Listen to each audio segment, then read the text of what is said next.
안녕하세요. 여러분과 함께하는 자신만만적인 기술사 김은숙입니다. 자, 오늘 내용은요. 우리가 인클루시브 디자인 하고요. 유니버설 디자인에 관한 내용을 할 거죠. 우리가 계획론 할 때도 우리 앞에 제가 막 설명을 안 하고 넘어갔던 것 같아요. 우리가 법규 쪽에도 나올 거다라고 해서 제가 같이 넘어갔을 거라고 생각을 하는데요. 자, 오늘은요, 시험에 우리가 인클루시브 디자인이라고 나왔었죠. 한때는 우리가 베리어 프리 디자인, 유니버스 디자인 이런 단어를 많이 썼더랬어요. 지금은요, 시험이 어쨌든 최근 시험에 저번 시험이었나요? 그때는 우리가 인클루시브 디자인이라는 단어를 이제 시험에 나왔더랬습니다. 물론 이제 뭐 어느 시기에 가면 디자인 for all이라는 단어도 나올 수는 있겠죠. 그래서 그것까지 같이 이제 묶어서 오늘 이야기를 할 건데요. 계획론 쪽에 보면 앞에 여러분이 이제 계획론 1을 한번 찾아보시면 그 내용이 좀 나오니까 여러분들이 제가 다시 뭐 이렇게 읽지는 않겠습니다만은 어쨌든 그 내용을 한번 참고를 해서 여러분들이 한번 보시고요. 어쨌든 우리가 제가 이렇게 왜 그럼 앞에 걸 뒤지느냐면 이제 유니버설 디자인 설명을 하려고 보니까 실제로 우리가 인클루시브 디자인과 유니버설 디자인 어찌 보면 같은 맥락이 있죠. 우리가 지금 법규 쪽에서 보면요, 어디 뭐가 나오냐면요, 배리어 프리 디자인뿐만 아니라 우리나라에서는 장애인, 노인, 임산부 등의 편의 정진에 관한 법 하고 같은 맥락을 가지고 있습니다. 그 다음에 또 뭐 있죠? 우리가 한국에서 교통약자 이동 편의 정진법 라는 것도 있고요. 그 다음에 요즘 또 그것도 있죠. 뭐 유니버설 디자인을 해가지고 장애인법에 의해서 아파트 이 마지막 준공할 때 장애인들이 직접 와서 검사를 하죠. 그죠? 그렇기 때문에 실제 이제는 우리나라에서도 BF와 유니버설 디자인이 딱 뭐 이게 BF다 유니버설 디자인이다라고 말은 하진 않지만 법률하고 굉장히 밀접하게 관계도 있습니다. 그래서 뭐 사실은 BF 기준이라고 하죠. 실제. 그래서 BF 기준 하니까 뭐 미끄럼 방지라든지 그 다음에 이 문턱이 없다라든지 이런 걸 우리가 BF 기준이라고 하는데요. 실제 이제 이렇게 BF 기준을 보려고 보니까 이제 인클루시브 디자인과 유니버설 디자인에 관한 내용을 기본적으로 알고 우리가 BF 기준을 좀 여러분들이 안에 들어가면은 좀 더 이해하기가 더 쉽겠죠. 원래 이제 인클루시브 디자인 앞에 계획론에 나와 있으니까 한번 여러분이 참고를 하시는데 잠깐 이제 제가 설명을 드리면요. 인클루시브 디자인에 보면은 제가 이게 왜 법규적으로 안 넣냐면 이게 어찌 보면은 계획론안에 더 많이 쓰이기 때문에 제가 앞에 계획론에도 제가 앞에 더 많이 어찌 보면 포지션을 더 많이 차지를 했어요. 그래서 계획론에는 그래도 대충 설명을 좀 하고 넘어갔던 것 같은데 그래서 그래도 상세는 안 했을 것 같아요. 그래서 어쨌든 법규에 이번에 법규는 장애인에 관한 어떤 교통에 관한 거하고 그다음에 장애인 노인 그다음에 임산부에 관한 편의 정지 보장에 관한 법에 관한 내용을 이제 오늘은 그것을 기본으로 해서 설명을 하려고 보니까 우리가 인클루시브 디자인, 유니버설 디자인에 관한 내용을 이제 할 수밖에 없죠, 그죠? 자, 그래서 인클루시브 디자인이라는 것이 원래 이제 여기 제가 적어놨습니다. 발생이 언제냐라고 하면요, 사실 유럽에서부터 사실 시작은 했어요. 2차 대전 때부터 이제 2차 대전 이후에 참전 용사들이 이제 본국으로 돌아왔잖아요. 그러다 보니까 아무래도 이게 뭐 청상을 맞고 그래서 이게 다리도 뭐 잘리고 뭐 짜고 저짜고 이랬잖아요. 그래서 장애라든지 이런 것이 너무 많다 보니까 이제 이런 것을 우리가 어떻게 하면 사회적으로 문제가 생기는 거예요. 실제 아무래도 그런 게 있죠, 그죠? 그래서 저는 거기에 관한 영화도 한번 봤었는데. 그래서 우리가 지금 휠체어 타고 내리는 어떤 계단 말고 장애 이렇게 이 뭐라고 그러죠? 앞에 장애 공간 있잖아요. 그거 하는 데만 해도 실제로 현실화되는데도 미국에서만 해도 한 30년이 걸렸다라고 해요. 그래서 그 법이 아무리 제정이 빨리 된다 하더라도 그것이 실행되는 단계는 한 30년 정도, 40년. 우리나라는 지금 이제 한참 이제 BF 기준으로 우리가 아파트에도 많이 적용을 하죠. 그죠? 그래서 인클루시브 디자인을 보면요. 우리가 자료에 보면 세계 2차 대전 때 UK 정부의 어떤 광범위한 소비자 욕구, 이 소비자 욕구라는 것이 참전을 해서 돌아왔을 때 어떤 장애를 입은 사람을 위해서 만들어진 환경 디자인이라고 해요.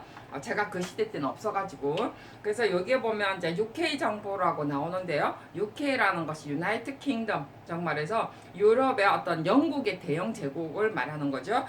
저도 찾아보니까 잉글랜드, 북아일랜드, 뭐 스코틀랜드 이런 쪽을 말한다고 해요. 그래서 이제 여기에 보면 인클루시브가 뭐 먼저 나왔다는 거죠. 그래서 2차 세계 대전 때 유럽에서 신체 불편한 자, 그다음에 노약자 중심으로 해서 만들어진 환경 디자인입니다. 그래서 사회 참여 정신을 만들고 그다음에 어떤 사회의 어떤 불만 요소들을 최소화시키기 위해서 만들어진 환경 디자인이에요. 자, 그래서 이제 이런 인클루시브가 그다음에 미국으로 다시 이제 건너가게 되는 거죠. 그래서 미국으로 건너가는데 실제 시발점은 우리가 말 그대로 우리가 알고 있는 유니버설 디자인입니다. 지금은 미국에서 더 많은 발전이 이루어졌죠. 그래서 유니버설 디자인은 베트남 전쟁의 어떤 시발점이었어요. 그래서 미국에서 많은 어떤 실제 부자유가 있고 그 다음에 불만도 생기고 막 이러다 보니까 이걸 어떻게 하면 좀 더 활성화, 사회 불만을 없앨 것인가 이래가지고 환경이 이제 조성이 되었습니다. 그러니까 시민운동으로 인해서, 그죠? 그래서 이렇게 제정이 되었다라고 나와 있고요.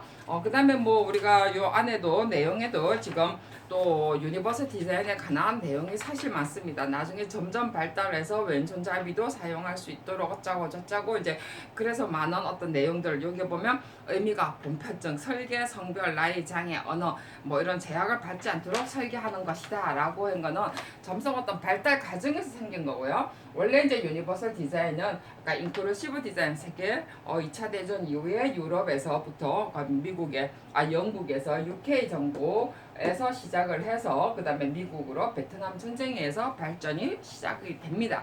그 다음에 이제 지금은요 디자인 for all이라 해가지고 지금 이제 현대에 와서는 이제 유니버설 디자인이 지금은 더 발달을 했죠. 더 발달을 해서 우리가 지금 책에 이것도 설계론에 지금 나와 있네요. 디자인 for all이라서 이제는 문화를 뛰어넘자라는 거죠. 언어도 뛰어넘고 세계도 뛰어넘고 그래서 우리가 코어 디자인이라고 하죠. 그죠? 코어 디자인. 다 함께 써놓은 어떤 디자인이라는 단어를 사실은 씁니다. 그래서 저 디자인 for all 안에는 보면은 뭐 코어 디자인 다 함께 그 다음에 뭐 사람 중심 그래서 people centered 디자인에서 사람 중심 그 다음에 뭐 사용자 중심 그 다음에 세대를 넘나드는 디자인 이래가지고 우리가 디자인 for all이라고죠. 이제 이런 단어를 쓰고 있죠. 자, 그 다음에 그게 이제 우리가 말하는 이제 이게 어찌 보면은 디자인의 어떠한 흐름이겠죠. 이런 걸 이제 기본으로 해서 우리나라의 어떤 법규로 보면은요, 제가 잠시 이야기를 했지만, 우리나라에서 적용되는 거는 장애인, 노인, 임산부, 편익, 정지인 보상에 관한 법 있고요. 이제 주로 이제 자료로 넘어와서 보면 설치 대상별 규정 나와 있죠. 주로 이제 공공시설물 및 공공건물에 우리가 이용을 합니다. 그 안에 상세 내용은요, 조금 이따 설명을 하더라도, 그 다음에 교통약자 이용 현익정진법에 이 디자인에 의해서 됩니다. 자, 제가 이런 부분들을 또 설명하는 이유 중에 하나가 우리가 굉장히 조경에서도 밀접한 관계가 있어요. 왜냐하면 우리가 공원 계획이라든지 그 다음에 아파트도 마찬가지죠. 우리가 외부 공간이라는 곳에 실제로 우리가 이런 디자인 for all이든 유니버설 디자인이든 이런 계획을 해야 되는데도 불구하고 우리는 계획을 별로 하지 않는다는 거죠. 정작 우리가 해야 되는데도 불구하고 우리는 그런 개념을 잘 잊어버리는 것 같아 라는 느낌이 들어요. 꼭 우리가 법적으로 만들어져야만이 실제로 해야 되는 건 아니죠. 저는 제가 한때 그런 글을 적었어요. 우리나라에는 장애인도 없고 노인도 없는 나라다라고 적었을 정도로 실제로 공원에도 가보면 계단이 나와 있고, 그죠? 그래서 접근 자체가 굉장히 어렵습니다. 턱이 많다라든지, 그래서 이게 공원 계획 우리가 하잖아요, 그죠? 그 다음에 어떤 외부 공간, 아파트 외에 내에서의 어떤 공간도 실제로 여기서 저까지 가기에는 너무나 장애인이나 노인들이 힘겹게 올라가는 부분들이 많습니다. 물론 우리나라가 경사지가 많아서 그렇다라고 하지만 저는 경사지가 단지 그것만으로 따지기에는 말 그대로 그것만 따져서 경사가 생긴다라고 생각은 하진 않습니다. 경사가 생기는 건 어쩔 수 없는데, 그것을 계단으로 처리하는 것은 저는 너무 안이라는 생각이지 않나, 저는 그런 생각을 들어서 굉장히 우리가 디자인 폴이나 유니버설 디자인에 관한 강조를 굉장히 많이 하는 편이에요. 실제 저도 설계 심의를 해보면, 그래서 우리가 이런 것을 늘 제가 이야기지만 이런 것을 우리가 말 그대로 마음으로 진짜 읽어줘야 된다는 거죠. 그냥 이게 뭐 디자인이니까 법에 들어가 있으니까 이라는 개념 말고요. 자, 그래서 시간을 이제 잠깐 보면요, 우리가 이제 설치 대상 이렇게 잠깐 한번 훑어보고 끝낼 건데요. 그래서 공공시설하고 우리가 공공 건물에 지금 국한돼 있고, 지금은 우리가 BF 기준 자체는 이미 이제 아파트나 공공 건물에 기본적으로 적용이 되도록 되어 있습니다. 법적으로 아예 되어 있기 때문에 굉장히 강화됐다라고 봐야 되겠죠. 진작에 돼야 되는 거예요. 자, 그래서 공공시설물에도 나와 있는 것이 그래도 더 강화돼야 되는 게, 이것이 지금 되어 있는 곳이 어디냐면 법적으로 기준되어 있는 것도 여기에 나와다시피 출입구와 접근로만 돼 있어요. 접근로, 그러니까 A와 B라는 곳에 접근하는 곳에 있는 곳이 있고요. 그 다음에 장애인 주차구역, 그죠? 자, 우리가 많이 하죠. 자, 아파트 이렇게 동이 이렇게 있으면 뭐 12층, 뭐 15층, 20몇 층 있으면 주차를 해서 여기까지 들어가는데 BF, 정말에서 베리어 프리, 장애에 턱이 없어야 된다, 가까운 데 있어야 된다, 이런 거. 그죠? 주차구역. 그 다음에 화장실, 공공건물 같은 경우는 어디 A라는 공간에서 화장실까지 가는 곳. 자, 이런데도 불구하고 제가 얼마 전에 준공을 하러 예비 준공 때문에 갔었는데요. 정작 토목은요, 여러분, 제가 참 토목만 자꾸 해서 그러는데, 토목은요, 건축이나 토목은요, 이놈의 BF 기준 때문에 다 맞춰요, 턱을요. 다 이렇게 입구에서부터 주차 공간까지 들어오는 것을 맞출 수밖에 없습니다. 안 그러면 준공이 안 떨어지니까. 근데 문제는 뭐죠? 제가 우리 조경을 뭐라고 해서 그런 게 아니고, 저는 어쩔 때 보면 그게 참 답답한 게, 여러분이 지금 시공하는 사람들도 많이 있죠, 그죠? 저는 그게 답답한 게 그런 부분들이에요. 야, 정말 조경이 그 간단한 것조차도 아무리 바빠도 그렇지, BF 기준 건축 토목도 바빠요. 그래도 다 기본적으로 턱을 맞추고 갑니다. 정말에서 공간에 접근하는 곳은 전부 다 턱을 쫙 낮춰서 정말 장애인들, 휠체어 타는 사람들 다 맞추고 가는데, 조경만 안 그래요. 저는 그게 더 이상하다는 거예요. 우리가 조경이라는 게 뭐예요? 경관의 아름다움을 하는 것만이 아닙니다. 그죠? 조경이라는 것은요, 경관의 아름다움이 아니고 인간이 편리하도록 자연을 어떻게 한다고요? 접근하도록 해주는 거예요. 자연에 접근할 수 있도록 우리가 해줘야 되는 것이 가장 조경의 근본 논리입니다. 그런데도 불구하고 조경은 조경 따로, 그 다음에 뭐 입구는 입구 따로, 그러면 조경에 우리가 어떤 윤리상에 어긋나는 거죠. 그죠? 저는 정말 기본적으로 그렇게 생각을 해요. 그랬는데 하물며 우리는 인명 피해를 입지는 않습니다. 그죠? 그래서 그렇는지 저는 이런 부분에 너무 무관심하다. 우리 적용에서 정말 어찌 보면 인본을 다루는 근본이에요. 적용이.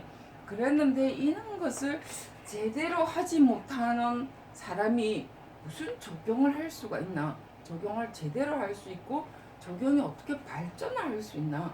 저는 그런 생각을 굉장히 많이 해봅니다. 자, 오늘 유니버설 디자인 하면서 물론 우리가 이런 규격을 맞춰서 실제로 이제 여기에 보면은 어떤 규격이나 높이, 재료 다 있습니다. 어떤 재료를 쓰고 어떤 규격을 쓰고 어떤 높이를 쓰고 하면서 가로 세로 뭐 그다음에 그런 내용들이 지금 좀 나와 있죠. 여기 나와 있네요. 그죠? 유효폭, 그다음에 어떤 공간, 그다음에 돌 때 어떠한 바운다리, 그다음에 재질이라든지 마감 처리 어떻게 하고 기울기 어떻게 해라 라는 게 다 나옵니다. 자, 이게 토목의 이야기가 아니고 건축의 이야기가 아니죠. 다 우리 적용도 연결되는, 어찌 보면 적용하고 굉장히 밀접한 부분이 있어요. 화단 우리는 경계만 하는 게 아니죠. 우리는 보도 블록까지 깔아야 되는 입장입니다. 자, 그런데도 불구하고 도면의 평면인데도 불구하고 여러분이 이런데 신경을 안 쓰고요. 턱을 그냥 그대로 높이고 있다는 거죠. 실제 건축의 도면 보면요. 평면화 시켜야 되는 곳까지 실제 도면에 다 나와 있습니다, 여러분. 근데 우리는 전혀 그렇지 못하죠. 그죠? 그래서 제가 오늘 우리가 뭐 재질, 높이, 뭐 규격, 반경, 유효포 이런 거 저는 기본적으로 건축이 한다 하더라도 제발 할 때 시공, 할 때 신경 써주고 그 다음에 또 뭐죠? 가장 기본의 적용은 인간을 위해서 해주는 겁니다. 사람의 편리성을 위해서, 자연에 접근하도록 좋기 위해서. 그래서 공원에 접근하는 접근로, 제발 우리 디자인 신경 좀 쓰자 라는 뜻에서 오늘 제가 강조하는 포인트죠. 자, 그 다음에 교통 편의에 관한 정진법 이런 것도요. 사실 다음 시간에 유니버설 디자인하고 같이 연결시켜서 한번 설명을 드리도록 하겠습니다. 자, 오늘 여기서 끝내도록 하겠습니다. 수고하셨습니다.